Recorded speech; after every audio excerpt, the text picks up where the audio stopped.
मसीह में प्रिय भाई बहनों, आप सभी को जय मसीह की। आज की इस वीडियो में मैं आप सभी का स्वागत करता हूं। आज हम यशायाह के पहला अध्याय 5 से 9 पद को देखेंगे, जहां यशायाह यहूदा देश के लोगों को समझाने की कोशिश करता है और उनकी रोगी हालत पर ध्यान दिलाते हुए कहता है, तुम बलवा कर कर के क्यों अधिक मार खाना चाहते हो। एक तरह से यशायाह उनसे पूछ रहा है, तुम जितनी तकलीफें भुगत चुके हो क्या वे काफ़ी नहीं है? विद्रोह करके तुम क्यों और ज़्यादा मुसीबत मोल लेना चाहते हो। यशायाह आगे कहता है, तुम्हारा सिर घाव से भर गया और तुम्हारा हृदय दुख से भरा है। नाक से सिर तक कहीं भी कुछ आरोग्यता नहीं। यशायाह पहला अध्याय 5 से 6 पद। मसीह में प्रियो, यहूदा को बेहद घिनौनी बीमारी लग चुकी थी। सिर से पांव तक वह आध्यात्मिक तरीके से बीमार था। क्या यहूदा की ऐसी हालत पर हमें तरस खाना चाहिए? बिल्कुल नहीं, क्योंकि सदियों पहले सारी इज़राइल जाति को बता दिया गया था कि अगर वे परमेश्वर की आज्ञाएं तोड़ेंगे तो उन्हें इसकी क्या सजा मिलेगी। कई दूसरे बातों के अलावा उनसे यह भी कहा गया था, यहोवा तेरे घुटनों और टांगों में वरन नक से सिक तक भी असाध्य फोड़े निकाल कर तुझको पीड़ित करेगा। व्यवस्था विवरण 28 अध्याय 35 पद। आध्यात्मिक तरीके से यहूदा देश अब यही सजा भुगत रहा है। बताए जाने के बावजूद भी उसने बुराई का मार्ग नहीं छोड़ा। अगर यहूदा देश के लोग यहोवा की आज्ञाओं पर चलते रहते तो उन्हें यह सब भुगतना ना पड़ता। यशायाह यहूदा के इस दयनीय हालात के बारे में आगे कहता है, केवल घाव, चोट और सड़े हुए जख्म, उनका ना मवाद पोंछा गया, ना उन पर पट्टी बांधी गई और ना तेल लगाकर उन्हें ठंडा ही किया गया। यहाँ यशायाह ने 3 किस्म के जख्मों का जिक्र किया है। घाव, तलवार या चाकू के वार से लगने वाले जख्म, चोट जो सख्त मार पड़ने से लगती है, और सड़े हुए जख्म, ऐसे खुले घाव जो नसूर बन जाते हैं। यशायाह एक ऐसी आदमी का बयान कर रहा है जिससे हर किस्म की कड़ी से कड़ी सजा दी गई हो और जिसके शरीर का कोई भी हिस्सा बेदाग ना बचा हो। ठीक वैसे ही यहूदा की हालत वाकई बहुत खराब हो चुकी है।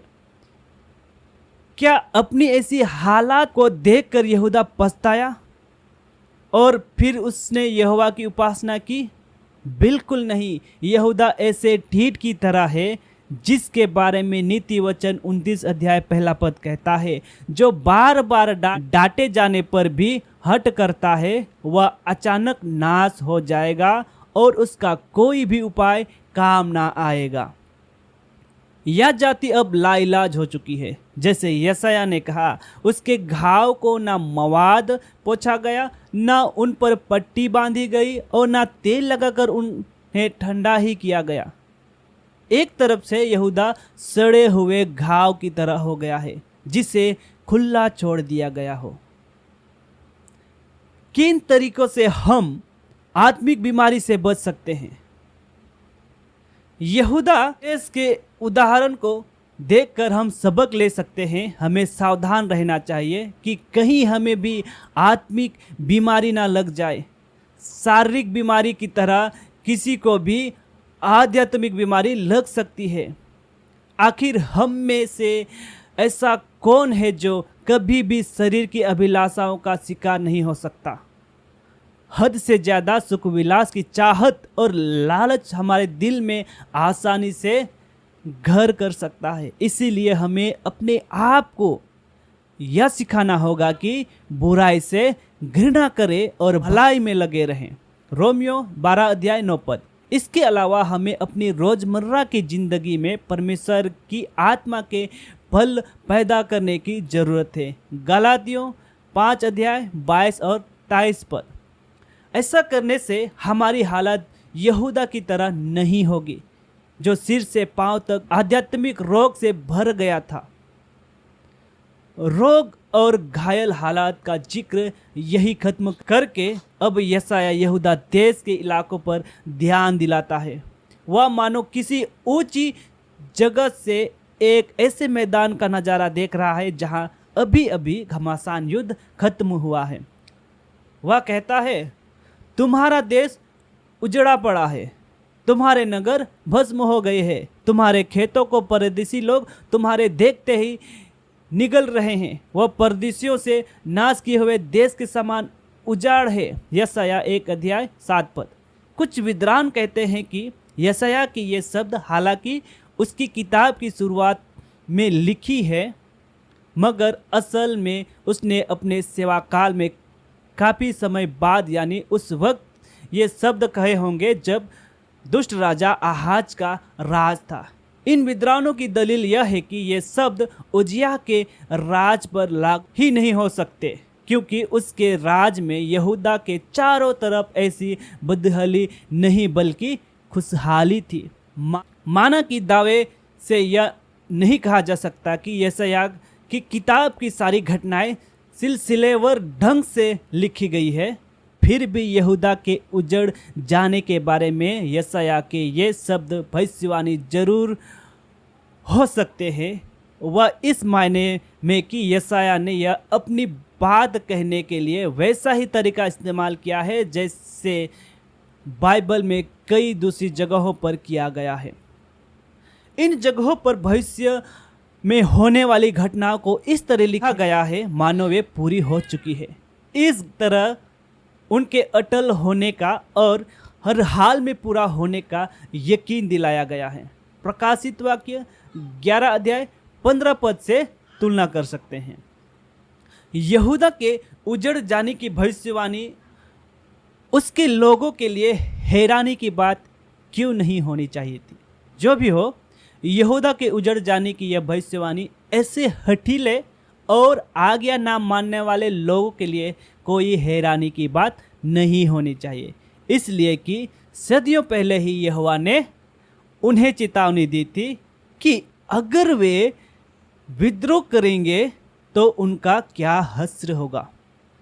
उसने कहा था, मैं तुम्हारे देश को सूना कर दूंगा और तुम्हारे शत्रु जो उसमें रहते हैं वे इन बातों के कारण चकित होंगे और वे तुमको जाति जाति के बीच तितर बितर करूँगा और तुम्हारे पीछे पीछे तलवार खींचे रहूँगा और तुम्हारा देश सूना हो जाएगा और तुम्हारे नगर उजड़ हो जाएंगे। लेवी व्यवस्था 26 अध्याय 32-33 पद, पहला राजा 9 अध्याय 6 से 8 पद। यशायाह 1 अध्याय 7 और 8 की भविष्यवाणी कब पूरी हुई? इस बार यहोवा ने कैसे थोड़े से लोगों को बचाए रखा? आखिरकार यशायाह 1 अध्याय 7 से 8 में लिखी यह भविष्यवाणी तब पूरी हुई जब असूर ने चढ़ाई करके इजराइल का विनाश कर दिया और यहूदा में बड़े पैमाने में तबाही बर्बादी मचाई। मगर यहूदा पूरी तरह नहीं मिटा। यशायाह कहता है, सिय्योन की बेटी दाग की बारी में झोपड़ी की नाई छोड़ दी गई है। वहाँ ककड़ी के खेत में की छपरियाँ या घिरे हुए नगर के समान अकेली खड़ी है। यशायाह 1 अध्याय 8 पर। इतना सब कुछ बर्बाद होने पर भी सिय्योन की बेटी यानी यरूशलेम की नगरी को छोड़ दिया जाता है, लेकिन वह इतनी कमज़ोर दिखाई देती जैसे दाग की बारी में बनी झोपड़ी या ककड़ी की खेत में पहरेदार का छप्पर दिखाई देता है। 19वीं सदी के एक विद्वान ने जब नील नदी से सफ़र करते वक्त ऐसी ही झोपड़ी देखी तो उन्हें यशायाह के यही शब्द याद आए। इन झोपड़ियों के बारे में उन्होंने कहा, ये उत्तर से आने वाली हवा से बचने के लिए सिर्फ एक आड़ का काम करती है। यहूदा में फसल की कटाई के बाद इन छप्परों को यूं ही छोड़ दिया जाता था और ये बाद में गिर जाते थे। तो चाहे यरूशलेम देश पर जीत पाने वाली असूर सेना के सामने बहुत कमज़ोर ही क्यों ना नजर आए, मगर फिर भी वह बचा रहेगा।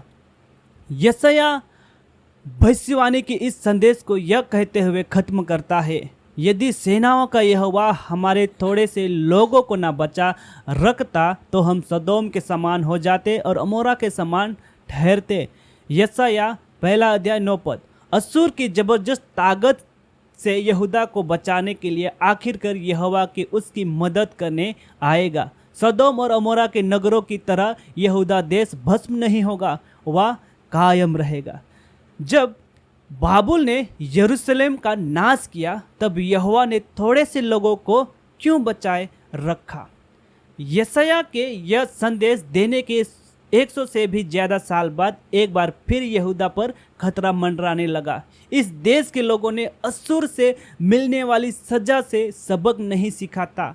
वे परमेश्वर के दूतों को ठट्टों में उड़ाते, उसके वचनों को तुच्छ जानते और उसके नबियों की हंसी करते थे। नतीजा यह हुआ कि यहोवा अपनी प्रजा पर ऐसा झुंझला उठा कि बचने का कोई उपाय न रहा। दूसरा इतिहास 36:16। बाबुल के सम्राट नबूकदनेस्सर ने यहूदा को जीत लिया और इस बार दाग की बारी में की झोपड़ी जैसा कुछ भी बाकी ना बचा, यहाँ तक कि यरूशलेम को भी पूरी तरह से नाश कर दिया। दूसरा इतिहास 36:17-21। फिर भी यहोवा ने थोड़े से लोगों को बचाए रखा। हालांकि यहूदा के लोग 70 साल तक बाबुल की गुलामी में रहे। यहोवा ने इस बात का ध्यान रखा कि यह जाति पूरी तरह खत्म ना हो जाए। खासकर यहोवा ने दाऊद के घराने को बचाए रखा, क्योंकि इसी घराने से वादा किए हुए मसीह को आना था।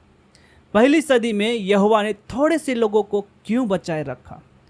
परमेश्वर की चुनी हुई जाति के नाते इजराइल पर पहली सदी में आखिरी बार संकट आया, जब यीशु ने वादा किए हुए मसीह के तौर पर खुद को उनके सामने पेश किया, तो इजराइल जाति ने उसे ठुकरा दिया और इस वजह से खुद यहोवा ने भी उन्हें ठुकरा दिया। मत्ती 21:43, 23:37-39।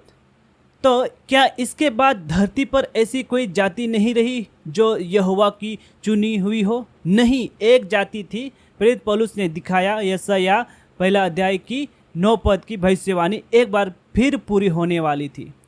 यशायाह की किताब की यूनानी अनुवाद से हवाला देते हुए उसने लिखा, जैसे यशायाह ने भविष्यवाणी की थी, सेनाओं का यहोवा यदि हमारे लिए कुछ वंश न छोड़ता तो हम सदोम के सदस्य हो गए होते और अमोरा के समान ठहरे होते। रोमियो 9:29। इस बार बचाए जाने वाले लोग अभिषिक्त मसीही थे, वे लोग जिन्होंने यीशु मसीह पर विश्वास किया। इसमें सबसे पहले इजराइल जाति के विश्वास करने वाले कुछ यहूदी थे। बाद में अन्य जातियों में से विश्वास करने वाले लोग इसमें शामिल हो गए। ये सब मिलकर एक नया इजराइल या परमेश्वर का इजराइल बने। गलातियों 6:16, रोमियो 2:29। जब AD 70 में यहूदी जाति का विनाश हुआ तब यही वंश बच सका और परमेश्वर का इजराइल आज भी हमारे बीच मौजूद है। और अलग अलग देशों में विश्वास करने वाले लाखों लोग इसके साथ हो लिए हैं। ये लोग हर एक जाति और कुल और लोग और भाषा में से बड़ी भीड़ है जिसे कोई गिन नहीं सकता। प्रकाशित वाक्य 7:9। मानव जाति पर आने वाले सबसे बड़े संकट से बचने के लिए सभी को किस पर ध्यान देना चाहिए? जल्दी ही यह संसार हरमगिदोन के युद्ध का सामना करेगा। प्रकाशित वाक्य 16:14-16। दुनिया पर होने वाले यह संकट यहूदा देश पर अश्शूर या बाबुल की चढ़ाई से यहाँ तक कि AD 70 में यहूदियों पर रोमी सेना के प्रकोप से कहीं ज़्यादा खतरनाक होगा, मगर इस बार भी बचाने वाले जरूर होंगे। प्रकाशित वाक्य 7:14। तो फिर यहूदा देश से कहे गए यशायाह के वचनों पर ध्यान देना हम सभी के लिए कितना जरूरी है। इसी वचन को मानने की वजह से उस वक्त वफादार जन बच सके थे और आज हम भी विश्वास करने वाला इसी वचन के द्वारा बच सकते हैं। अगर वीडियो अच्छा लगा तो लाइक शेयर सब्सक्राइब जरूर कीजिए। आज के लिए इतना ही, अगली वीडियो में फिर मिलेंगे। तब तक के लिए सबों को धन्यवाद।